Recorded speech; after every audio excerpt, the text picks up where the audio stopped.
नमस्कार, मी Ram Shinde, KSK social नेटवर्कमध्ये आपल्या सर्वांचं मनापासून स्वागत आहे।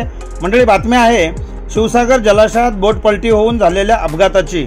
सध्या शिवसागर जलाशयावर मोठ्या प्रमाणात जलद गतीने ब्रिजची कामे सुरू आहेत व अनेक कामगार त्या ठिकाणी गेली कित्येक दिवस कार्यरत आहेत। मिळालेल्या माहितीनुसार TNT इन्फ्रा लिमिटेड या कंपनीचे 3 कामगार खाजगी बोटने तापोळ्याहून बामणोलीकडे प्रवास करत असताना तेटली गावच्या स्मशानभूमी समोर पोहोचल्यानंतर अचानक शिवसागर जलाशयामध्ये वादळी वारा आला आणि त्या भयानक वादळात ही बोट पलटी होऊन बोटमधील असणारे कर्मचारी पाण्यात बुडू लागले। याच दरम्यान लगेच स्थानिक व इतर बांधवांनी शर्थीचे प्रयत्न करत दोघांना वाचवण्यामध्ये यश आले, तर एक कामगार बोट खाली आल्याने मात्र त्याला वाचवू शकले नाहीत।